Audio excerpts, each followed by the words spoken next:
چونکہ محرم الحرام کا مہینہ ہے اور آپ کو بخوبی معلوم ہے ملک کی جو سیکیورٹی کی صورتحال ہے، اس کی وجہ سے جو ہمارے جہلم شہر کے ڈی سی ہیں اور ڈی پی او، انہوں نے مجھے کچھ عرصہ پہلے رابطہ کر کے بتایا کہ آپ اس پروگرام کو پوسٹ پون کر دیں نیکسٹ ویک کے لیے۔ تو میں نے ان کو بتایا کہ ہمارے جو یہاں آنے والے مہمان ہیں وہ تو آلموسٹ کوئی 1-1.5 مہینہ پہلے ہی پلاننگ کرتے ہیں، لوگوں نے بکنگ کی ہوتی ہیں، اور جتنے لوگ یہاں آتے ہیں وہ پہلی دفعہ آتے ہیں، دوبارہ تو ہم ریکویسٹ یہی کرتے ہیں کہ نہ آئیں، مجبوراً آنا پڑ جائے، ایک علیحدہ بات ہے کسی دوست کے ساتھ، تاکہ ہم ایک اتوار کے لوگوں کو صحیح طریقے سے مینج کر سکیں۔ آپ بھی جتنے لوگ آج آئے ہوں گے پہلی دفعہ ہی آئے ہوں گے، ذرا ریل ٹائم ہاتھ اٹھائیں نا، کتنے لوگ ہیں جو آج پہلی دفعہ درس میں آئے ہیں؟ تو ٹھیک ہے، نیچے کر لیں۔ آپ لوگوں کی وجہ سے میں یہاں بیٹھتا ہوں، ورنہ تو میں گھر بیٹھ کے آن لائن بھی ریکارڈنگ کروا سکتا ہوں۔ اصل مقصد آپ سے ملاقات ہوتا ہے، ریکارڈنگ تو آپ یوٹیوب پہ دیکھتے رہتے ہیں۔ تو پھر میری پرسنل ریکویسٹ کے اوپر انہوں نے مہربانی فرمائی، رات کو بھی میری ڈی سی صاحب سے بات ہوئی، پرسوں ڈی پی او صاحب سے، میں نے کہا جی ایٹ لیسٹ مجھے اجازت دیں کہ میں فوٹو سیشن اپنے اسٹوڈنٹس کے ساتھ کر لوں، ان کے لیے ایک یادگار چیز ہوتی ہے۔ پروگرام نہ ہو سکا تو یہ چھوٹا مسئلہ ہے، اگر فوٹو سیشن نہ ہوا تو یہ بڑا مسئلہ ہو جائے گا ان کے لیے۔ ظاہر ہے آج کل تو سوشل میڈیا کی دنیا اور دعوت کا آغاز ہی اس تصویر کے ساتھ ہوتا ہے، میری تصویر لگائیں اور پھر تماشا دیکھیں۔ آپ بے نمازی بھی آپ کو سمجھانے کے لیے میدان عمل میں اتر پڑیں گے۔ خیر انہوں نے مہربانی فرمائی اور انہوں نے کہا ٹھیک ہے آپ فوٹو سیشن کر لیں اور پروگرام کو نیکسٹ ویک کے لیے لے جائیں۔ بہرحال اس میں ہم یہ کریں گے کہ الحمدللہ محرم الحرام سے متعلق جو ہمارا اسپیشل لیکچر ہے 1.5 گھنٹے کا، وہ پچھلے ویک ہی میں نے ریکارڈ کروا لیا تھا۔ مجھے خطرہ تھا کہ کوئی اس قسم کی سچویشن نہ بن جائے، کیونکہ آج کل آپ کو پتہ ہے انڈیا بھی سرگرم ہے، بنیانم مرصوص میں جو انہوں نے منہ کی کھائی ہے تو اس کا بدلہ وہ پھر اس قسم کے ملک کے اندر واقعات کروا کر لینا چاہتے ہیں۔ تو وہ ریکارڈنگ ہو گئی تھی، لیکن اس میں ریفرنسز کافی زیادہ لگنے تھے، وہ انشاءاللہ تعالی کل شام تک یا پرسوں صبح 10 محرم کے دن اپلوڈ ہو جائے گی ویڈیو مکمل ریفرنسز کے ساتھ، وہ ہم انشاءاللہ اس کے ساتھ اٹیچ کر دیں گے۔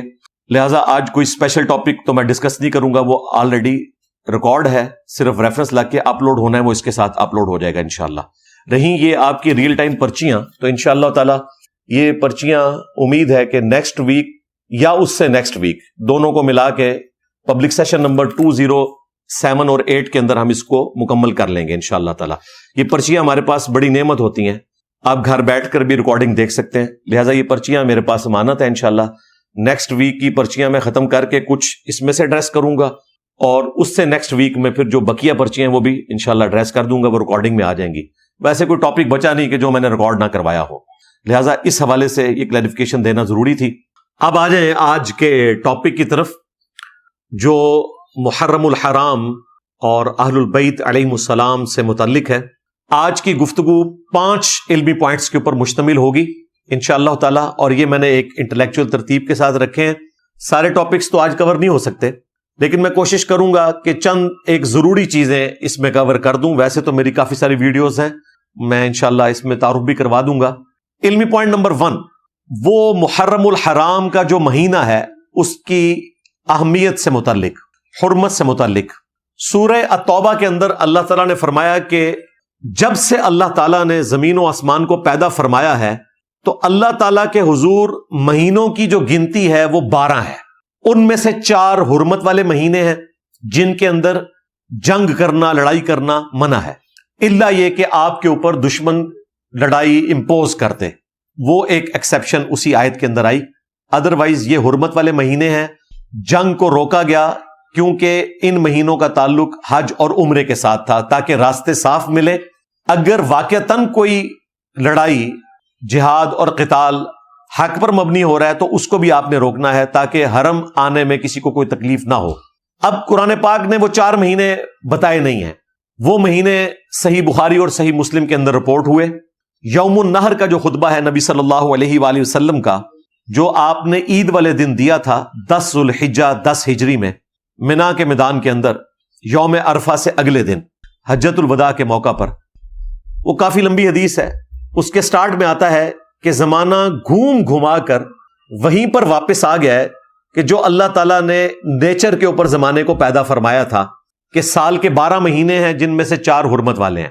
مشرکین عرب جو ہیں وہ جنگ و جدال کرنے کے لیے ان حرمت والے مہینوں کو آگے پیچھے کر دیتے تھے کہ اس دفعہ جو محرم ہے وہ ربیع الاول کے ساتھ نہیں آئے گا بلکہ رمضان کے ساتھ آئے گا، تاکہ وہ اس مہینے میں جنگ کر سکے. تو پھر محرم، صفر، ربیع الاول یہ اکٹھے 3 مہینے نہیں آتے تھے، بلکہ محرم کو وہ گھسیٹ کے لے جاتے تھے رمضان المبارک کے ساتھ، تاکہ محرم کے مہینے میں بھی جنگ کر سکے.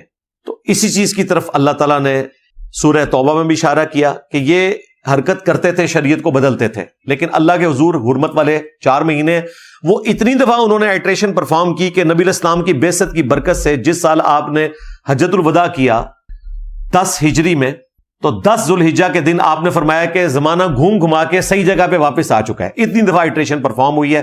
اب یہ تاریخ طے ہو چکی کہ آج واقعی 10 ذوالحجہ ہے، 10 ہجری، اور اس سے اب اپنے معاملات کو آگے لے کے چلا جائے. اور پھر آپ نے فرمایا کہ 3 کنسیکٹیو مہینے ہیں، ذی-قعدہ، ذوالحجہ اور محرم. یہ حج والے مہینے ہیں، کیونکہ درمیان میں حج والا مہینہ ہے نا ذوالحجہ کا، تو حج کی تیاری پہلے سے شروع ہو جاتی تھی نا. آج والا صاحب تو نہیں ہے کہ آپ 4 گھنٹے میں پہنچ جائیں، 1 مہینہ 1.5 مہینہ لگ جاتا تھا پہنچتے ہوئے. اس طرح واپس آنے کے لیے بھی تو راستے صاف ملے تو وہ 1 مہینہ پہلے حج سے 1 مہینہ بعد یہ حرمت والا رکھا گیا، کنسیکٹیو 3 مہینے، اور عمرے کے لیے 1 رجب کا مہینہ. یہ 4 مہینے جو ہیں وہ حرمت والے ہیں. یہ بخاری اور مسلم میں رپورٹ ہوئے. اور اسپیسیفکلی محرم کے حوالے سے صحیح مسلم میں حدیث ہے، نبی صلی اللہ علیہ وآلہ وسلم نے فرمایا کہ اللہ تعالی کے نزدیک رمضان المبارک کے بعد سب سے افضل روزہ اللہ کے مہینے کا روزہ ہے محرم الحرام کا روزہ. یعنی محرم الحرام اللہ کا مہینہ ہے، اور اس کا روزہ رمضان کے فرض روزوں کے بعد سب سے افضل روزہ ہے. پھر نبی اسلام نے ساتھ ہی ارشاد فرمایا کہ فرض نماز کے بعد سب سے افضل نماز تہجد کی نماز ہے، جو رات کی نماز ہے. جس طرح رمضان کے بعد سب سے افضل روزہ محرم کا روزہ ہے، اس طرح فرض نماز کے بعد سب سے افضل نماز تہجد کی نماز ہے، رات کی نماز. تو اس سے ہمیں یہ پتا چل گیا کہ یہ اللہ کا مہینہ ہے اور اس کے روزے رمضان کے بعد سب سے افضل ہیں. یہی وجہ ہے کہ سیدنا عمر کے دور میں جب میٹنگ ہوئی کہ مسلمانوں کا ایک اپنا کیلنڈر ہونا چاہیے، تو سیدنا علی رضی اللہ تعالیٰ عنہ نے یہ مشورہ دیا کہ مسلمانوں کا کیلنڈر جو ہے وہ ہجرت سے سٹارٹ ہونا چاہیے. اگرچہ ہجرت ربیع الاول کے مہینے میں ہوئی تھی، لیکن سیدنا عثمان نے مشورہ یہ دیا کہ چونکہ محرم اللہ کا مہینہ ہے، حرمت والا مہینہ ہے، اس لیے اسلامی کیلنڈر کو محرم کے مہینے سے سٹارٹ کیا جائے. تو یہ مہینے کا مشورہ سیدنا عثمان کا تھا. ہجرت کو بینچ مارک مانا جائے، یہ مشورہ سیدنا علی کا تھا. اور آج الحمدللہ مسلمانوں کے ہاں اسی طریقے کے اوپر پیرلل میں ایک نظام چل رہا ہے لیونر ایئرز کا. آج 3 محرم 1447 ہجری ہے، یعنی نبی اسلام کی ہجرت کو 1447 سال گزر چکے. اور دوسرا جو کیلنڈر ہے وہ بھی مسلمانوں کا ہی ہے. لوگ کہہ دیتے ہیں جی عیسوی ہے تو وہ حضرت عیسیٰ علیہ السلام کے ساتھ منسوب ہو گیا، تو عیسیٰ علیہ السلام بھی ہمارے ہیں. باقی یہ جو اسے کہا جاتا ہے نا، وہ AD لکھا جاتا ہے، آفٹر ڈیتھ آف جیزس نہیں ہے، یہ اینو ڈومینی ہے، ایئر آف دا لارڈ، آقا کی پیدائش کا سال. تو یہ کوئی حضرت عیسیٰ علیہ السلام کی ڈیتھ کا سال نہیں، ان کی پیدائش کا سال ہے، جس سے یہ عیسوی سٹارٹ ہوئی. اب تو خیر انہوں نے نبیوں کا کنسیپٹ ہی ختم کر دیا. اب تو کہتے ہیں وہ کرنٹ ایرا اور بیفور کرنٹ ایرا کہتے ہیں. اب تو انہوں نے وہ BC اور AD کہنا بھی چھوڑ دیا. خیر ہم تو کہتے ہیں کہ BC اور بیفور کرائسٹ اور اینو ڈومینی یعنی AD یہ استعمال کرنا چاہیے. یہ جو سولر ایئرز ہیں یہ بھی اللہ کے ہیں. ہماری نمازوں کا تعلق سورج کے ساتھ ہے، ہمارے روزوں کا تعلق چاند کے ساتھ ہے، دونوں اللہ کی مخلوقات ہیں. تو یہ اللہ کا مہینہ ہے، محرم الحرام کا مہینہ. اب اسپیسیفکلی عاشورہ سے متعلق 10 محرم، واقعہ کربلا سے پہلے بھی یہ ایک اہمیت کا دن رہا ہے اسلامک ہسٹری میں بھی اور بنی اسرائیل کے لیے بھی، اور اس سے پہلے بھی. اسی کانٹیکسٹ میں صحیح بخاری اور صحیح مسلم میں ایک حدیث ہے. ہماری ماں سیدہ عائشہ سلام اللہ علیہا کہتی ہیں کہ زمانہ جاہلیت میں قریش کے لوگ بھی 10 محرم کا عاشورہ کا روزہ رکھا کرتے تھے، اور نبی صلی اللہ علیہ وآلہ وسلم نے بھی جب تک رمضان مبارک کے روزے فرض نہیں ہوئے ہمیں عاشورہ کا روزہ رکھنے کا حکم دیا کرتے تھے. اور جب رمضان کے روزے فرض ہو گئے پھر عاشورہ کا جو روزہ ہے اوبلیگیٹری نہیں رہا، جس کی مرضی رکھ لے، جس کی مرضی وہ نہ رکھے، یعنی اس کی فرضیت ختم ہوگی. پہلے یہ فرض کے درجے میں تھا.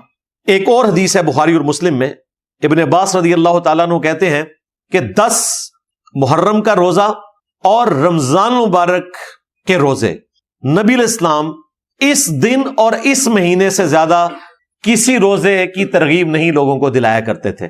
یعنی اگر کوئی دن تھا روزے کا تو وہ عاشورہ کا، اور مہینہ تھا اگر کوئی روزے کا تو وہ رمضان کا، جس کی ترغیب دلایا کرتے تھے. ویسے تو آپ شعبان کے روزے بھی رکھا کرتے تھے، لیکن ترغیب جس روزے کی دلاتے تھے رمضان کے علاوہ وہ عاشورہ کا روزہ ہوا کرتا تھا. پہلے تو فرض تھا، بعد میں یہ ایک نفلی روزے کے طور پر، لیکن ترغیب کے ساتھ. تیسری حدیث بھی بخاری اور مسلم میں ہے اسی کانٹیکسٹ میں. ابن عباس رضی اللہ تعالیٰ عنہ کہتے ہیں کہ اللہ کے محبوب صلی اللہ علیہ وآلہ وسلم جب ہجرت کر کے مدینہ شریف آئے تو یہودیوں کو پایا کہ وہ 10 محرم کا روزہ رکھا کرتے تھے.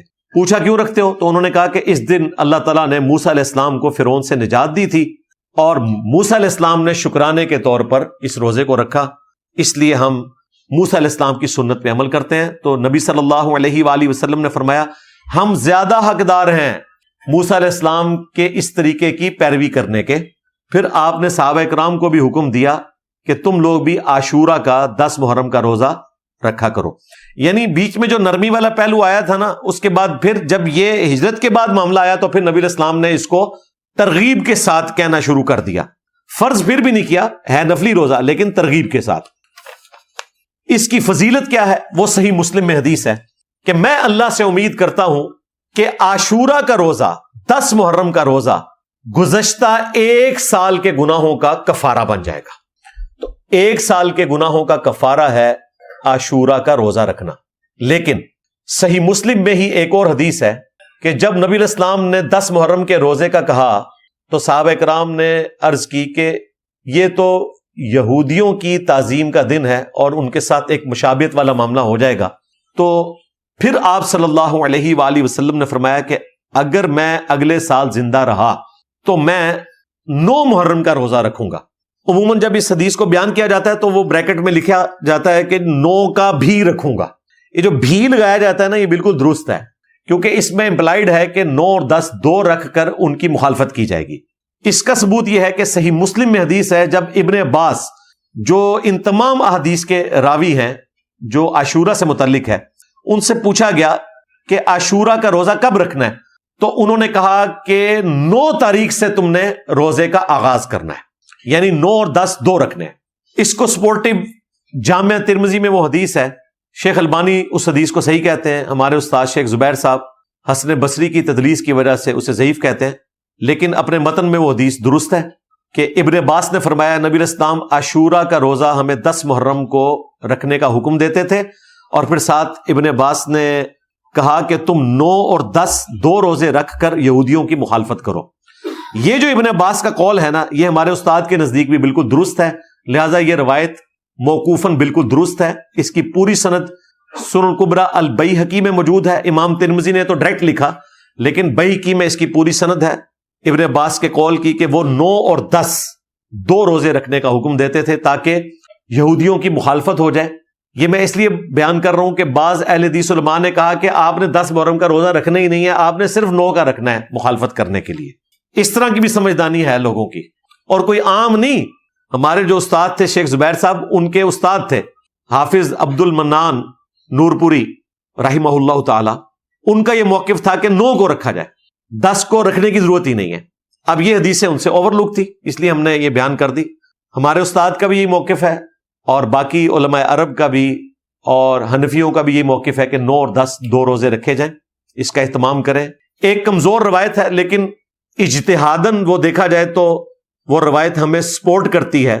ابن عباس ہی کا قول ہے مسند احمد میں کہ یہود و نصارہ کی مخالفت کرنے کے لیے، اسپیسیفکلی یہودیوں کی، تم 10 محرم سے پہلے 1 روزہ رکھ لو یا 10 کے بعد 1 رکھ لو.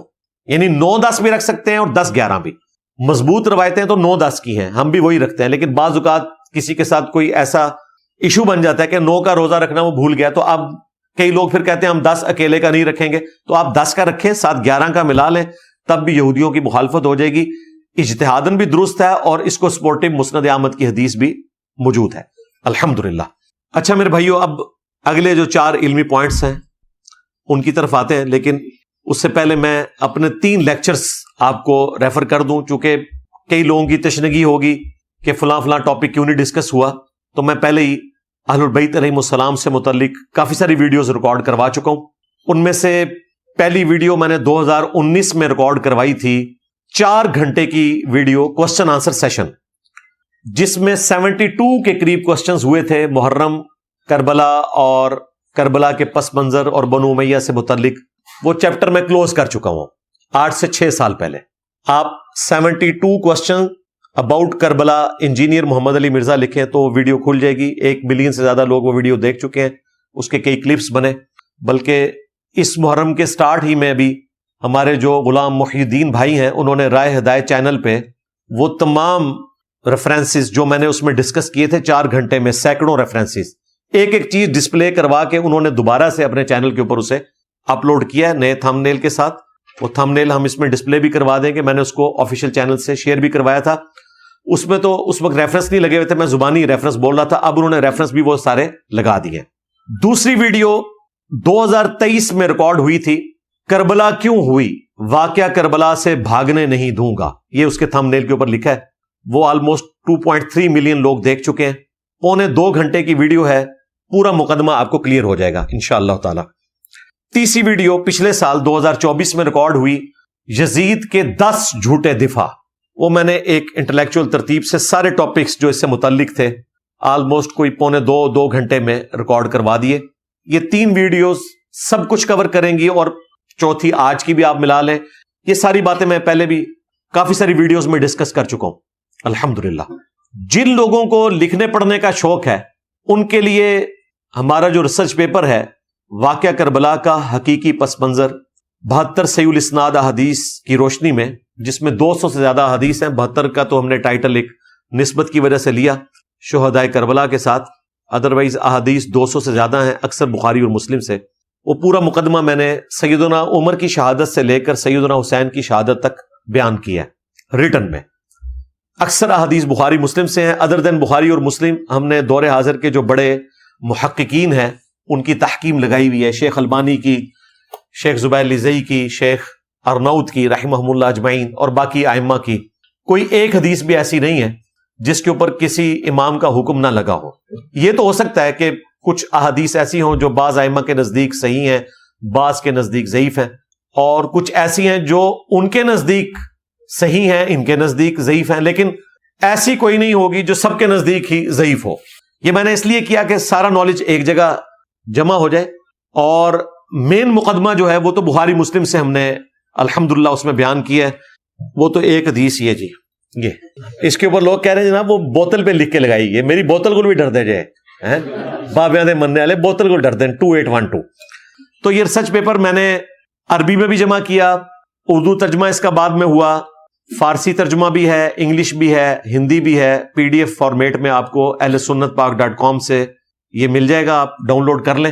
اگر ہارڈ کاپی آپ کو چاہیے تو جتنے یہاں 300 کے قریب لوگ ہیں ان کو انشاءاللہ تعالی لیکچر کے اینڈ پہ مل جائے گی۔ پورا پیکج 12 کا پیکج ہے، جس میں 3 اذکار کارڈ ہیں، صبح و شام کے اذکار، فرض نماز کے بعد کے اذکار، جادو ٹونا وبائی امراض سے بچنے کے اذکار، اور 9 ریسرچ پیپرز ہیں جن میں ایک کربلا والا ہے، اور 8 اس کے ساتھ مزید ہیں۔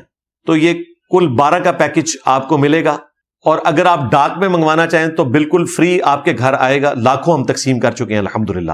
لیکن ڈاک کا خرچہ آپ کو TCS کا آج کی ڈیٹ میں 29 جون 2025 بمطابق 3 محرم 1447 ہجری 500 روپیہ ریٹ ہے۔ یہ میں اس لیے بتا رہا ہوں کہ 2019 کی ویڈیو میں نے 300 بتایا ہوا ہے، اب ویڈیو لوگ 2025 میں دیکھ رہے ہیں اور کہتے ہیں جی ہم نے تو 300 دینا ہے، علی بھائی نے 300 کہا تھا، اور بھائی 2019 سے ابھی تک چیزیں 3 گنا ہو چکی ہیں، اور یہ بھی ہم آپ سے ڈاک کا خرچہ لیتے ہیں۔ ورنہ صرف کربلا والا ریسرچ پیپر جو ہے نا 32 صفحات کا ہے 80 گرام، اس ایک ریسرچ پیپر کی فوٹو کاپی 500 میں نہیں ہوتی 80 گرام پیج کے اوپر، تو ہم اس میں کنٹریبیوشن ڈالتے ہیں جس کی وجہ سے آپ کو یہ فری ملتا ہے۔ تو ایٹ لیسٹ آپ نے ڈاک کا TCS کا خرچہ تو دینا ہے، فری آپ کے گھر پلاسٹک پیکنگ میں آئے گا، تاکہ راستے میں کوئی بارش وغیرہ بھی اس کو تنگ نہ کرے اور آپ کے پاس وہ باحفاظت پہنچ جائے۔ اس کا تعارف میں نے شروع میں اس لیے کروایا کہ کئی ایک ٹاپکس ایسے ہوں گے جو میں آج ڈسکس نہیں کروں گا، جن لوگوں کی تشنگی رہ جائے تو وہ یہ 3 ویڈیوز پلس یہ ریسرچ پیپر پڑھ لیں، تو انشاءاللہ تعالیٰ ان کی طبیعت صاف ہو جائے گی انشاءاللہ تعالیٰ۔ اب آ جائے اگلے علمی پوائنٹ کی طرف. علمی پوائنٹ نمبر 2 وہ ہے آیت تطہیر سے متعلق. سورۃ الاحزاب کی آیت نمبر 33 انما یرید اللہ لیذھب عنکم الرجس اہل البیت ویطہرکم تطہیرا. اے نبی کے گھر والو، اللہ تو بس اتنا ہی چاہتا ہے کہ تم سے ہر طرح کی ناپاکی کو دور کر دے اور تمہیں خوب صاف ستھرا کر دے. سورۃ الاحزاب میں یہ مبارک آیت جو ہے وہ اسپیسیفکلی امہات المومنین کے کانٹیکسٹ میں نازل ہوئی. نبی صلی اللہ علیہ وآلہ وسلم کی بیویوں سے متعلق، یقیناً وہ بھی اہل البیت ہیں، اور جب سے انہوں نے اللہ، اس کے رسول اور آخرت کو اڈاپٹ کیا، اللہ تعالیٰ نے انہیں یہ پروٹوکول دیا کہ وہ امت کی مائیں ہیں. النبی اولا بالمؤمنین من انفسہم وازواجہ امہاتہم. پلس دوسرا پروٹوکول ان کو ملا کہ اب نبی الاسلام کی وفات کے بعد بھی ان سے کوئی شادی نہیں کر سکتا، کیونکہ انہوں نے اپنی زندگی رسول اللہ کے لیے وقف کر دی ہے. تیسرا پروٹوکول یہ کہ وہ دنیا اور آخرت میں رسول اللہ کی بیویاں ہیں صلی اللہ علیہ وآلہ وسلم. تو ان کا اہل البیت ہونا اپنی جگہ مسلم ہے. ہم نہ رافضی ہیں کہ ان کے اہل البیت ہونے کا انکار کریں یا باطل تعویلات کریں، اور نہ ہم ناصبی ہیں کہ ہم امہات المومنین کی فضیلت بیان کرنے کی آڑ میں اہل البیت کے فضائل کو کم کرنے کی کوشش کریں. میں آپ کو حیران کن بات بتاؤں کہ نبی الاسلام کے جو گھر والے ہیں امہات المومنین کے سوا جو اور لوگ ہیں جن کا ذکر آئے گا، ان کی امپورٹنس اہل البیت کے حوالے سے اتنی زیادہ ہے کہ محدثین نے جو حدیث کی کتابوں میں چیپٹرز باندھے ہیں نا، تو اہل البیت والا جو چیپٹر ہے وہ الگ سے باندھا ہوا ہے اور ازواج مطہرات کا چیپٹر الگ سے باندھا ہوا ہے. ہونا تو چاہیے تھا کہ اہل بیت والے چیپٹر میں ازواج کو داخل کیا جاتا، لیکن ایسا نہیں کیا تاکہ یہ معاملہ ڈسٹنگوش رہے کہ یہ خاص اہل البیت ہیں جن کو اللہ تعالیٰ نے پروٹوکول دیا ہے، اور یہ ایسے اہل البیت ہیں کہ جو دائمی اور حقیقی اہل البیت ہیں جن سے نبی الاسلام کا رشتہ ٹوٹ ہی نہیں سکتا سوائے اس کے کہ کوئی کفر کی روش اختیار کرے. بیویاں جو ہیں وہ عارضی طور پر اہل البیت تھیں، پھر اللہ تعالیٰ نے ان کو توفیق دی، نبی الاسلام کو انہوں نے چنا، تو اللہ تبارک و تعالیٰ نے انہیں بھی پرماننٹلی امہات المومنین بنا دیا. آج کی ڈیٹ میں وہ بھی پرماننٹ اہل البیت ہیں. لیکن بیوی میں تو چانس ہوتے ہیں کہ خامد اس کو طلاق دے اور وہ اہل البیت سے نکل جائے، لیکن نبی الاسلام کے کیس میں ایسا نہیں ہوا. لیکن یہ جو خون اور دودھ کے رشتے کے لوگ ہیں ان سے رشتہ نہیں ٹوٹ سکتا، وہ خاص اہل البیت ہے. یہ چیز آپ نے ذہن میں رکھنی ہے. یہ جو آیت تطہیر ہے اسی کے کانٹیکسٹ میں صحیح مسلم میں ایک حدیث ہے، انتہائی کرٹیکل حدیث جو اہل سنت اور اہل تشیع دونوں کے ہاں کامن پائی جاتی ہے. حدیث قصہ، چادر والی حدیث، جس سے پنجتن پاک کا کانسیپٹ بھی آیا. کہتے ہیں جی پنجتن پاک تو فارسی میں ہے، تو حق چار یار جو ہے عربی میں، چار کی چے جو ہے وہ عربی میں تو نہیں ہوگی، یہ بھی فارسی ہے. اگر پنجتن پاک کی پے نہیں ہے تو یہاں کی چے بھی نہیں ہے. یہ ٹرمز ہیں، آپ ڈیوائز کر سکتے ہیں. تو ہم حق چار یار کو بھی مانتے ہیں، پنجتن پاک کو بھی مانتے ہیں، بلکہ سب تن پاک مانتے ہیں، الحمدللہ، اللہ کا شکر ہے. تو یہ کرٹیکل حدیث صحیح مسلم میں اس آیت کے کانٹیکسٹ میں ہماری ماں سیدہ عائشہ سلام اللہ علیہا نے بیان کی، اور کوئی کنجوسی نہیں کی انہوں نے. اگرچہ یہ موقع ایک امبیرسمنٹ والی سچویشن تھی کہ نبی علیہ السلام اپنی بیوی کے سامنے 4 لوگوں کو اپنی چادر کے نیچے لے رہے ہیں. اما عائشہ روایت کر رہی ہیں کہ نبی علیہ السلام ایک دن اپنے گھر سے اس حال میں نکلے کہ آپ نے کالی چادر اوڑھی ہوئی تھی. جہنمیوں والا لباس نہیں ہے، یہ کالی چادر سنت ہے. نعت کے اندر تو یہ جنتیوں والا لباس تھا، کالی کملی والے، اور شیعہ کو چڑھانے کے لیے انہوں نے کہا جی جہنمیوں والا لباس ہے. پھر کہتے ہیں جی شیعہ کی روایتوں میں، او بھائی وہ جعلی روایتیں ہیں. دوسرا، شیعہ کی روایتوں کو تو آپ مانتے ہی نہیں ہیں، ہاں، تو پھر ادھر تو اور بھی بہت کچھ نکل آئے گا. صحیح مسلم میں ہے کہ کالی چادر اوڑھی ہوئی تھی منقش، جس کے اوپر اونٹ کے کجاووں کی مانند ہنڈیا والے ڈیزائن بنے ہوئے تھے. اتنے میں حسن ابن علی آئے، نبی علیہ السلام نے ان کو اپنی کالی چادر کے نیچے لیا. پھر حسین ابن علی آئے، پھر فاطمہ آئیں سلام اللہ علیہا، اور پھر علی آئے رضی اللہ عنہم اجمعین وعلیہم السلام اجمعین. یہ 4 ہستیوں کو، سیدنا حسن، سیدنا حسین، سیدہ فاطمہ اور سیدنا علی رضی اللہ عنہم اجمعین وعلیہم السلام اجمعین کو کالی چادر کے نیچے لیا اور خود بھی آئے. اس طرح کی شفقت نبی علیہ السلام کا اپنے اہل البیت کے ساتھ کرنا ایک غیر معمولی واقعہ ہے. کوئی گھر کا سربراہ اس طرح کرتا نہیں ہے. پھر آپ نے قرآن کی یہی آیت تلاوت کی، انما یرید اللہ لیذھب عنکم الرجس اہل البیت ویطہرکم تطہیرا. اور اس حدیث کو روایت کس نے کیا؟ ہماری ماں نے سلام اللہ علیہا. اور کنجوسی نہیں کی کہ اس حدیث میں یہ ذکر نہیں ہے کہ سیدہ عائشہ کو لیا یا نہیں لیا، یقیناً نہیں لیا، وہ دیکھنے والوں میں شامل تھی، پھر بھی انہوں نے کنجوسی نہیں کی، اہل البیت کی شان بیان کی۔ اسی حدیث کی وجہ سے ہم پنج تن پاک کہتے ہیں، یعنی نبی الاسلام ان کے ساتھ 4 آپ کے خاص اہل البیت۔ اس حدیث کو حدیث قصہ چادر والی حدیث کہتے ہیں۔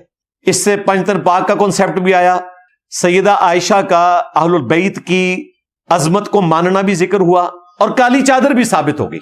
صحیح مسلم میں ہی ایک اور حدیث ہے، اسماء بنت ابی بکر نے نبی الاسلام کا ایک کالا جبہ، کسروانی طیالسی، پرشین امپائر کا جبہ، پرشین امپائر کا جو جبہ تھا وہ کالا ہی ہوا کرتا تھا، جس طرح سندھی اجرک جو ہے وہ ریڈ ہوتی ہے، اس کے ساتھ ریڈ بولنا ضروری نہیں ہے، وہ کالا جبہ نکالا جس کے اوپر گوٹ لگی ہوئی تھی، دامن میں بھی اس جگہ بھی، اور کہا یہ نبی الاسلام پہنا کرتے تھے اور ہم اس کا دھون مریضوں کو شفا کے لیے پلاتے ہیں۔ نبی الاسلام کے جو اوریجنل تبرکات ہیں ان سے وسیلہ اور توسل حاصل کرنا یہ صحابہ کرام کی سنت ہے، اوریجنل جو تبرکات ہیں، اور بابوں کے تبرکات کی بات نہیں ہو رہی ہے، موئے تار کی بات نہیں ہو رہی، موئے سرکار ہوں تو وہ برکت ہے، وہ تو بخاری میں حدیث ہے، ہماری ماں سیدہ ام سلمہ نبی الاسلام کے بال مبارک پانی میں گھول کے دیا کرتی تھی، لوگوں کو شفا ہو جاتی تھی۔ تو موئے تار نہیں، موئے سرکار صلی اللہ علیہ وآلہ وسلم۔ صحیح مسلم میں کالے جبے کا ذکر آیا۔ صحیح مسلم کے اندر ہی 2 حدیثیں ہیں۔ ایک حدیث میں آیا کہ نبی الاسلام جب فتح مکہ کے موقع پر داخل ہوئے تو آپ نے کالے کلر کی پگڑی پہنی ہوئی تھی، اور ایک اور حدیث میں آیا صحیح مسلم میں کہ نبی الاسلام ممبر پر جب جلوہ افروز ہوتے جمعے کے دن، عید کے دن، تو آپ کے سر مبارک کے اوپر کالی پگڑی صحابہ کرام نے دیکھی۔ تو کالی پگڑی بھی سنت، کالا جبہ بھی سنت، کالی چادر بھی سنت، وائٹ بھی ثابت ہے۔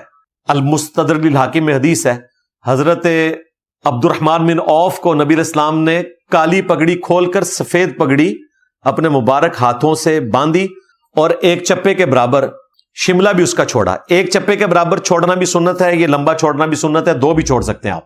سفید پگڑی بھی سنت ہے، کالی بھی سنت ہے، کسی بھی کلر کی پہنے، اس میں کوئی ممانعت والا معاملہ نہیں، سنت کلر ہی ہے، ممانعت کوئی نہیں۔ آپ گرین پہنے، آپ بے شک بلو کلر کی پہنے، اس میں کوئی ممانعت نہیں ہے، لیکن اسے کسی جماعت کی نشانی نہ بنایا جائے۔ خیر، میں نے کالی پگڑی بھی ثابت کر دی، کالا جبہ بھی، کالی چادر بھی، کالا جھنڈا بھی، جو اکثر آپ وہ روایت سنتے ہیں۔ مسند احمد میں تو وہ کمزور روایت ہے، مشکات کے اندر بھی آئی، لیکن مشکات ہی میں فٹ نوٹ پہ شیخ زبیر صاحب نے لکھا کہ اس کی موقوفاً روایت سیدنا صوبان ہی سے ثابت ہے المستدرک للحاکم میں کہ جب خراسان سے کالے جھنڈے آتے ہوئے دیکھو تو ان فوجوں کا استقبال کرنا، ان میں اللہ کا خلیفہ مہدی ہوگا۔ جو آپ کو یہ وہ کہتے ہیں خراسان سے کالے جھنڈے آئیں گے، پہلے وہ دیوبندیوں کے جھنڈے تھے۔ جب امریکہ اور افغانستان کی جنگ ہو رہی تھی تو اس وقت وہ کہتے تھے کہ جی یہ افغانستان کا پرانا نام جو ہے وہ خراسان تھا، تو یہ جھنڈے جانے ہیں۔ ابھی اسرائیل اور ایران کی جب جنگ شروع ہوئی تو یہ کہتے ہیں وہ جی خراسان تو ایران ہے، نبی اسلام کے زمانے میں پورا علاقہ خراسان تھا، بلکہ ایران کا تو ایک صوبہ ہے، اس کا نام بھی خراسان ہے آج تک۔ اب یہ جھنڈے جو ہے وہ شیعہ کے نکلنے ہیں، حالانکہ ان جھنڈوں کا تعلق نہ سنیوں کے ساتھ ہے نہ شیعہ کے ساتھ ہے۔ یہ قرب قیامت میں ہوگا، اور امید ہے کہ ہماری ویڈیوز کی برکت سے اور بعد میں آنے والے لوگوں کی دعوت کی برکت سے انشاءاللہ تعالیٰ یہ فتنہ تو ختم ہو جائے گا۔ ویسے آپ نے اپنی زندگی میں ہی 2 فرقوں کے کالے جھنڈے دیکھ لیے ہیں، دیوبندیوں کے کالے جھنڈے بھی اور شیعہ کے کالے جھنڈے، اور دونوں ثابت ہو رہے ہیں، ٹھیک ہے، اپنی اپنی جگہ وہ ثابت کرنے کی کوشش کر رہے ہیں۔ بہرحال کالا جھنڈا بھی سنت، کالی چادر بھی سنت، کالا جبہ بھی سنت، غلاف کعبہ بھی اللہ تعالیٰ نے کالا رکھا، لہٰذا کالے رنگ سے نفرت نہ کی جائے، اور اسے جہنمیوں والا لباس کہنا، اور پھر کہتے ہیں نہیں چلیں ثابت ہے محرم میں نہ پہنے، آگے پیچھے پہن لیا کریں، مشابہت ہو جاتی ہے۔ بھائی جو چیز سنت سے ثابت ہے، اگر آپ نے مشابہت والا معاملہ کرنا ہے، پھر آپ کے ساتھ جن چیزوں کی مشابہت ہوتی ہے وہ کام بھی نہیں ہونے چاہیے، تو اس طرح تو کوئی اینڈ نہیں ہوگا۔ اگر آپ کسی کو رافضی سمجھتے ہیں تو وہ آپ کو ناسبی سمجھتے ہیں، پھر مونچھیں پست کرنا اور سخت ٹوپی پہننا یہ ناسبیوں کی نشانی ہو جائے گا، اور آدھی پنڈلی تک شلوار کرنا خارجیوں کی نشانی ہو جائے گا۔ وہ بخاری مسلم میں جو ذوالخویسرہ تمیمی ہے، لمبی داڑھی والا، اور اس کی تہمت بھی آدھی پنڈلیوں تک تھی، وہ جو اعلیٰ حضرت نے کہا کہ ایک وابی کھڑا ہو گیا تو اس کی شکل تو وابیوں والی تھی، تو پھر تو یہ بھی اولیاء نہیں اڈاپٹ کرنا چاہیے۔ اس کا کوئی اینڈ نہیں ہوگا، ان چیزوں سے باہر نکلے، اس لیے میں نے یہ ساتھ ہی پوائنٹ کلیئر کر دیا الحمدللہ۔ علمی پوائنٹ نمبر 3 وہ آیت مباہلہ سے متعلق ہے، سورہ ال عمران کی آیت نمبر 61۔ جب نبی علیہ السلام نے نجران کے کرسچنز کے سامنے دعوت حق رکھی، اس کے باوجود وہ اڑ گئے، تو پھر اللہ تعالیٰ نے ایز اے لاسٹ ریزارٹ پیغمبر کو حکم دیا کہ اب ان کو آپ مباہلے کا چیلنج دیں، مناظرے کا نہیں، مباہلے کا۔ سورہ آل عمران کی آیت نمبر 61 میں آیا قُلْ تَعْلَوْا نَدْعُ أَبْنَاءَنَا وَأَبْنَاءَكُمْ وَنِسَاءَنَا وَنِسَاءَكُمْ، اے نبی ان سے فرماؤ کہ آؤ اپنے بیٹوں کو لے آؤ، ہم بھی اپنے بیٹوں کو لے آتے ہیں، تم بھی اپنی عورتوں کو لے آؤ، ہم بھی اپنی عورتوں کو لے آتے ہیں، تم خود آ جاؤ، ہم بھی خود آ جاتے ہیں، اور کھلے میدان میں اللہ کے حضور دعا کرتے ہیں کہ جو جھوٹا ہے اس پہ اللہ کی لعنت ہو۔ اس کو مباہلہ کہا جاتا ہے۔ مباہلہ ہوا نہیں، کرسچن ڈر گئے۔ وہ صحیح بخاری میں آتا ہے کہ انہوں نے جب نبی علیہ السلام کی طرف سے یہ چیلنج دیکھا مباہلے کا تو وہ پیچھے ہٹ گئے، اور انہوں نے آپس میں گفتگو کرنا شروع کر دی کہ اگر یہ اللہ کے پیغمبر ہوئے تو پھر ہم بچیں گے نہیں۔ اندر سے تو ان کو یہ کھٹکتا تھا، تو اس لیے مباہلہ نہیں ہوا۔ لیکن جب یہ آیت مبارکہ نازل ہوئی تو صحیح مسلم میں حدیث ہے، سیدنا سعد ابن ابی وقاص کہتے ہیں رضی اللہ تعالیٰ عنہ، اس موقع پہ نبی علیہ السلام نے سیدنا علی، حسن، حسین اور سیدہ فاطمہ علیہم السلام اجمعین کو اپنے ساتھ لیا اور کہا اللہم ہؤلاء اہل بیتی، اے اللہ یہ میرے اہل بیت ہیں، میں مباہلے کے لیے انہیں لے آیا ہوں۔ یہ ایک خاص موقع تھا، اور اس خاص موقع کے اوپر اگرچہ نبی علیہ السلام کی کم از کم 9 بیویاں تھیں، آپ ان کو ساتھ نہیں لے کر گئے، اس میں تھا عورتیں لے آؤ، اور وہ اہل البیت بھی تھیں، لیکن نبی علیہ السلام نے اسپیشل پروٹوکول دیا، وہی پنجتن پاک کا جو کنسپٹ ہے۔ اس کی وجہ سے کوئی بیویوں کا مرتبہ ختم نہیں ہو گیا، اور نہ کوئی جان بوجھ کے اس طرح کی حدیثوں کا انکار کرے کہ چونکہ اب اس میں بیویاں شامل نہیں ہیں تو ہم نے مسلم شریف کی حدیث ہی نہیں ماننی، جس طرح بعض ناس بھی کرتے ہیں۔ تو یہ ظلم کے اوپر مبنی ہے۔ ہم اہل البیت علیہم السلام میں بیویوں کو بھی شامل کرتے ہیں، اور یہ جو آنری طور پر نبی علیہ السلام کے دودھ کے خون کے رشتے کے لوگ ہیں وہ بھی اہل البیت ہیں، آل علی ہوں، آل جعفر، آل عقیل، آل عباس، وہ اینڈ پہ انشاءاللہ میں غدیر خم کی حدیث میں بیان کر دوں گا۔ تو یہ حدیث اس بات کے اوپر ثبوت ہے صحیح مسلم کی کہ نبی علیہ السلام نے مباہلے کے موقع پر ان 4 ہستیوں کو اپنے ساتھ لیا، اگرچہ وہ مباہلہ نہیں ہو سکا لیکن فضیلت ثابت ہو گئی۔ پوری حدیث جو صحیح مسلم میں یہ ہے وہ کریٹیکل حدیث ہے کہ جب حضرت معاویہ رضی اللہ تعالیٰ عنہ نے سیدنا سعد ابن ابی وقاص سے پوچھا کہ آپ کو کون سی چیز مانے ہے کہ آپ ابو تراب پر سب نہیں کرتے، یہ کہتے ہیں نہیں وہ سب سے مراد تھا تنقید۔ ہم نے کہا نا، امام مسلم نے صحیح مسلم میں 6229 نمبر حدیث میں بتا دیا کہ یہ سب سے مراد کیا تھا، اور ابو تراب جب یہ کہتے تھے جان بوجھ کے بنو امیہ کے لوگ تو وہ تحقیر کے لیے کہتے تھے، مٹی والا۔ وہ حدیث بخاری میں بھی ہے، مسلم میں تفصیل کے ساتھ ہے۔ سال ابن سعد السعدی کو بلایا گیا ممبر پر، آل مروان میں سے جب ایک حاکم بنا، گورنر، کہتے ہیں جی وہ نامعلوم کوئی مجہول شخص تھا، اس کا ذکر کرتے ہیں انجینئر صاحب، مجہول نہیں تھا بھائی، اس میں ہے کہ حاکم تھا، وہ مدینے کا گورنر تھا، کو وڈی شے سی۔ اس نے سال ابن سعد کو کہا کہ تم آ کر سیدنا علی پر سب کرو۔ ان کا میں علی پہ کبھی سب نہیں کروں گا۔ انہوں نے کہا چلو تم پھر یہ کہہ دو کہ ابو تراب پر لعنت، نعوذ باللہ، لعن اللہ ابو تراب۔ تو سہل ابن سعد مسکرا پڑے، انہوں نے کہا تم حضرت علی کا نام حکارت سے لے رہے ہو، مٹی والا، جبکہ حضرت علی تو سب سے زیادہ اس نام سے خوش ہوتے تھے۔ پھر انہوں نے کہا ہمیں وہ واقعہ بتائیں گے، یہ ابو تراب پھر نام کیسے پڑا؟ تو انہوں نے کہا کہ ایک دفعہ سیدنا علی سیدہ فاطمہ سے ناراض ہو کر گھر سے چلے گئے، نبی علیہ السلام آئے اور پوچھا کہ علی کہاں ہے، تو انہوں نے کہا یوں وہ نکل گئے ناراض ہو کر۔ تو آپ نے پیچھے ایک شخص روانہ کیا، انہوں نے بتایا کہ مسجد میں لیٹے ہوئے ہیں، تو نبی علیہ السلام خود تشریف لے گئے، حالانکہ بلوا بھی سکتے تھے، لیکن آپ نے اپنے غلام کو پروٹوکول دیا اور اپنے مبارک ہاتھوں سے ان کے جسم سے مٹی جھاڑی اور کہا اٹھ ابو تراب، اے مٹی میں لپٹنے والے اٹھ۔ تو حضرت علی نے اس دن کے بعد اپنی کنیت ابو تراب رکھ لی، حالانکہ آپ کی کنیت تھی ابو الحسن، تو ابو تراب نام سے وہ خوش ہوتے تھے۔ تو یہ واقعہ اس حدیث میں انہوں نے سنایا کہ تم کہہ رہے ہو ابو تراب پہ لعنت، تو حضرت علی اگر یہ سنے نا ابو تراب لفظ، وہ خوش ہوں، باقی جنہوں نے لعنت بھیجی وہ لعنت تو انہی کے اوپر لوٹ گئی اور ان کے دفاع کرنے والوں کے اوپر لوٹ گئی۔ لیکن اس حدیث سے یہ پتہ چل گیا کہ مفتی تقی عثمانی صاحب نے جو اپنی کتاب میں جھوٹ لکھا حضرت معاویہ کا دفاع کرنے کے لیے کہ کوئی لعنت بھیجنا ثابت نہیں ہے بنو امیہ کے لوگوں سے، وہ تنقید کرتے تھے، سب کا مطلب تنقید ہے۔ تو ہم نے بتایا کہ امام مسلم نے سب کا ترجمہ نہیں کیا، باقاعدہ وہ الفاظ بھی بتا دیے، لعن اللہ ابو تراب۔ خود امام ابن تیمیہ نے جو مسلم کی حدیث ہے سعد ابن ابی وقاص والی، اس کے ساتھ فلنگ دی بلینکس کیا کہ حضرت معاویہ رضی اللہ تعالیٰ عنہ نے سعد ابن ابی وقاص سے پوچھا کہ تمہیں کون سی چیز منع کرتی ہے سیدنا علی رضی اللہ تعالیٰ عنہ پر ابو تراب کے اوپر سب کرنے سے؟ تو انہوں نے فلنگ دی بلینک کر کے پورے واقعے کو نقل کر دیا منہاج السنہ کے اندر، حالانکہ کتاب شیعہ کے خلاف تھی لیکن مقدمہ ماننا پڑا۔ خیر یہ ٹاپک الگ سے، میں اس کو اسی پہ چھوڑتا ہوں، میں اس حدیث کی طرف آتا ہوں۔ جب حضرت معاویہ رضی اللہ تعالیٰ نے پوچھا تو حضرت سعد ابن ابی وقاص رضی اللہ تعالیٰ نے کہا کہ 3 باتیں مجھے علی کے بارے میں ایسی پتہ ہیں کہ مجھے ایک بھی مل جائے میرے لیے سرخ اونٹوں سے بہتر ہے، یعنی آج کے اعتبار سے V8 سے بہتر ہے۔ سرخ اونٹ مہنگی ترین سواری تھی، آج بھی وہ اونٹ جو ہے مہنگا ترین اونٹ ہے۔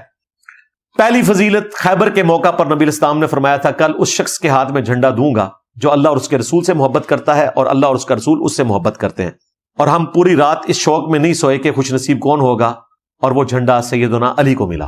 اور مسلم میں الفاظ ہیں، حضرت عمر کہتے ہیں میں پوری زندگی اس چیز پہ رش کرتا ہوں حضرت علی کے اوپر، میری خواہش تھی یہ پہلا موقع تھا کہ وہ جھنڈا مجھے ملے جو مجھے نہیں ملا۔ تو سیدنا عمر کو بھی خواہش تھی کہ وہ جھنڈا ان کو ملتا جو حضرت علی کو ملا۔ پھر انہوں نے کہا کہ معاویہ سن دوسری فضیلت، تبوک کے موقع پر نبی صلی اللہ علیہ وآلہ وسلم نے فرمایا کہ علی کی میرے ساتھ وہی نسبت ہے جو ہارون کی موسیٰ کے ساتھ، مگر میرے بعد کوئی نبی نہیں۔ کتنی بڑی نسبت، یعنی اگر حضور کے بعد کوئی نبی ہوتا تو سیدنا علی ہوتے۔ یہ حدیث جو ہے ختم نبوت کے اوپر بھی پیرا دیتی ہے، یہ حدیث بخاری میں بھی ہے، مسلم میں بھی ہے، اور امام مسلم نے پہلی حدیث حضرت علی کے فضائل کے چیپٹر میں یہ والی لی ہے۔ بلکہ جب تابعی کو یقین نہیں آتا وہ خود آتا ہے حضرت سعد کے پاس، کیا واقعی تم نے یہ حدیث سنی؟ انہوں نے کہا میری آنکھیں اندھی ہو جائیں، میرے کان بہرے ہو جائیں اگر میں نے رسول اللہ سے یہ بات نہ سنی ہو۔ کئی موقع پر یہ بات سنی کہ علی کی میرے ساتھ وہی نسبت ہے جو ہارون کی موسیٰ کے ساتھ، یعنی جس طرح حضرت موسیٰ علیہ السلام کے ساتھ سپورٹیو حضرت ہارون تھے، اس طرح کا سپورٹیو حضرت علی تھے رسول اللہ کے ساتھ صلی اللہ علیہ وآلہ وسلم۔ اور معاویہ تیسری فضیلت، جب نجران کے کرسچنز آئے تو مباہلے کے لیے نبی الاسلام نے سیدنا علی، حسن، حسین اور فاطمہ کو پیش کیا، اللہم ہؤلاء اہل بیتی۔ یہ 3 فضائل بتائے، خیبر والی فضیلت، تبوک والی فضیلت، موسیٰ اور ہارون کی نسبت، اور تیسری یہ مباہلے والی فضیلت، اور کہا یہ 3 فضائل ہیں، میں حضرت علی کے بارے میں سوچ بھی نہیں سکتا کہ کوئی نیگیٹو جملہ نکالوں۔ اچھا، اب بعض لوگوں نے دفاع کیا کہ وہ حضرت معاویہ کوئی تحقیر کے لیے نہیں کہہ رہے تھے، وہ کہہ رہے تھے مجھے حضرت علی کے فضائل سناؤ، تو اس لیے وہ کہہ رہے تھے کہ باقی لوگ تو گالیاں دیتے ہیں، تم کیوں نہیں دیتے ہو؟ حالانکہ یہ حدیث اپنی حفاظت خود کرتی ہے۔ سیم اسی سند پہ یہ حدیث خصائص علی والے چیپٹر میں موجود ہے، سنن نسائی الکبریٰ کے 100% یہی سند ہے۔ اس میں اینڈ پہ الفاظ ہیں کہ سعد ابن ابی وقاص کا بیٹا کہتا ہے کہ جب میرے باپ نے حضرت معاویہ کو اس طریقے سے جواب دیا تو جتنے دن پھر وہ مدینہ شریف رہے حضرت علی کی گستاخی کا ایک جملہ بھی اپنی زبان سے نہیں نکالا، کیونکہ میرے باپ نے جس طریقے سے ان کو ڈانٹا تھا تو پتہ چل گیا کہ وہ ڈانٹا تھا۔ ایک طریق اس کا ابن ماجہ میں ہے، اس میں تو الفاظ ہیں کہ تم اس شخص کے بارے میں میرے سامنے بات کر رہے ہو جس کے بارے میں یہ 3 فضائل ہیں، اور چوتھی فضیلت بیان کی من کنت مولا فہذا علی مولا، اور اس میں الفاظ ہیں کہ سعد ابن ابی وقاص غصے میں آ گئے۔ خصائص علی والے چیپٹر میں ایک اور حدیث ہے، کچھ تابعین سعد ابن ابی وقاص سے ملنے کے لیے آتے ہیں اور حضرت سعد ابن ابی وقاص کہتے ہیں کہ میں نے سنا ہے کہ تم سیدنا علی کے بارے میں نازیبا الفاظ بولتے ہو، تو انہوں نے کہا کہ معاذ اللہ، یہ معاذ اللہ نہیں، معاذ اللہ، ہم نے کبھی ایسے الفاظ نہیں بولے۔ تو انہوں نے کہا کہ کبھی ایسی حرکت نہ کرنا، کیونکہ میں نے حضرت علی کے بارے میں حضور سے وہ باتیں سنی ہیں۔ پھر انہوں نے فرمایا کہ بنو امیہ کے لوگ اگر میرے سر پر آرا رکھ دیں اور مجھے تھریٹ کریں کہ تیرے جسم کے 2 ٹکڑے کر دیے جائیں گے، حضرت علی کے لیے کوئی نیگیٹو جملہ بولو تو میں 2 ٹکڑے کروا لوں گا، لیکن حضرت علی کے لیے کوئی نیگیٹو جملہ نہیں بولوں گا، جو کچھ میں نے رسول اللہ سے حضرت علی کی شان میں سنا ہے۔ یہ کون کہہ رہا ہے؟ سعد ابن ابی وقاص، جو نبی اسلام کے ماموں ہیں، جن کے بارے میں بخاری مسلم میں حضرت علی نے حدیث روایت کی ہے کہ میں نے سعد کے بارے میں سنا نبی علیہ السلام سے غزوہ بدر اور احد کے موقع پر کہ میرے ماں باپ تجھ پہ قربان، تیر چلا۔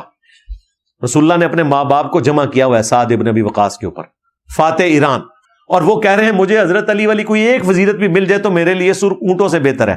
خیر یہ ٹاپک دوسری طرف چلا جائے گا، اس کے لیے آپ 5B ریسرچ پیپر پڑھیں جو میں نے پورا خلافت و ملوکیت کا مقدمہ اس میں بیان کیا ہے الحمدللہ۔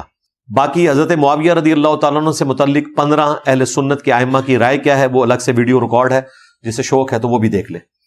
علمی پوائنٹ نمبر 4، آیت مودت سے متعلق سورہ الشورى کی جو آیت ہے 23 نمبر، قُلْ لَا أَسْأَلُكُمْ عَلَيْهِ أَجْرًا إِلَّا الْمَوَدَّةَ فِي الْقُرْبَى، اے نبی تم ان سے فرماؤ کہ میں اس دعوت و تبلیغ کے بدلے میں تم سے کچھ نہیں چاہتا، ہاں مگر جو میرے قرابت کے لوگ ہیں ان کی محبت۔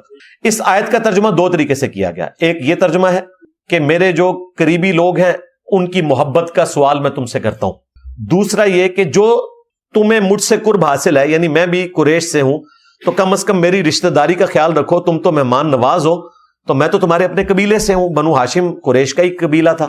تو دونوں اعتبار سے اس کی تفسیر کی گئی۔ صحیح بخاری میں موجود ہے، حضرت عبداللہ ابن عباس رضی اللہ تعالیٰ عنہ اس کی تفسیر اس طریقے سے کرتے تھے، ان کے شاگرد جو ہیں سعید ابن جبیر وہ کہتے تھے اس میں قربت سے مراد اہل بیت کی قربت ہے، یعنی ان کے ساتھ تم حسن سلوک کرو۔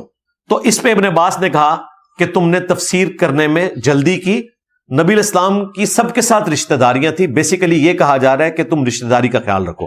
تو آج ابن عباس زندہ ہوتے تو ہم انہیں کہتے کہ حضرت آپ کے شاگرد نے جو تفسیر بیان کی ہے وہ بھی بالکل درست ہے۔ سب سے پہلے تو میں لاجیکلی، اس کے بعد میں سیدنا ابو بکر کے قول سے اسے سپورٹ کروں گا۔ مجھے بتائیں، اگر اللہ تعالیٰ رسول اللہ سے یہ کہہ رہا ہے صلی اللہ علیہ وآلہ وسلم کہ کافروں سے کہو کہ تمہاری میری جو رشتہ داری ہے نا اسی کا خیال رکھو، کافروں سے جو نبی کو نہیں ماننے والے، تو کیا اس اللہ کی مسلمانوں سے ڈیمانڈ نہیں ہوگی کہ رسول اللہ کی جو رشتہ داری ہے اس کا خیال رکھا جائے؟ جو کافروں سے ڈیمانڈ کر رہا ہے یہ اس سے چھوٹی چیز ہے، اس ریشو پروپورشن میں دیکھا جائے۔ کافروں سے اگر ڈیمانڈ کیا جا رہا ہے تو اس سے پہلے بدرجہ اولا مسلمانوں سے کہا جائے گا کہ نبی علیہ السلام کی قرابت کا خیال رکھا جائے۔ اور سپورٹیو صحیح بخاری میں عبداللہ ابن عمر نے حضرت ابو بکر کا قول نقل کیا کہ حضرت ابو بکر فرمایا کرتے تھے رضی اللہ تعالیٰ عنہ، محمد کے قرب کو آل محمد کے قرب میں تلاش کرو، لہذا قل لا اسألکم علیہ اجرا الا المودۃ فی القربى کی جو تفسیر ابن عباس نے بیان کی اپنے شاگرد کی مخالفت میں، تو ان کے شاگرد کی بات بھی درست تھی سیدنا ابو بکر کے قول کی روشنی میں۔ اور اس سے حیران کن بات، حضرت ابو بکر کے اس قول کو امام بخاری نے امہات المومنین کے چیپٹر میں ذکر نہیں کیا، حسن و حسین کے چیپٹر میں ذکر کیا، تاکہ امت کو یہ میسج چلا جائے اگر کل کو کوئی ناسبی ہے اور کہے کہ نہیں اس سے تو مراد حضرت عائشہ لی جا رہی تھی کیونکہ وہ حضرت ابوبکر کی بیٹی تھی، کہ ہم تو اجتہاداً یہ بھی مانتے ہیں کہ حضور کی بیویوں کے ساتھ محبت رکھنا بھی ہمارے ایمان کا حصہ ہے، وہ بھی آل البیت میں داخل ہے۔ لیکن امام بخاری نے جہاں پہ کوئی شیطان داخل ہو سکتا تھا نا، اس کے آگے ایک بند باندھا کہ حسن و حسین کے چیپٹر میں ڈال دیا، تاکہ امہات المومنین میں تو جھگڑا اہل سنت کے ہاں ہو گئی نہیں نا، جھگڑا ہوگا تو اس مسئلے میں ہوگا، تو میں اس چیپٹر میں سے ڈال دوں۔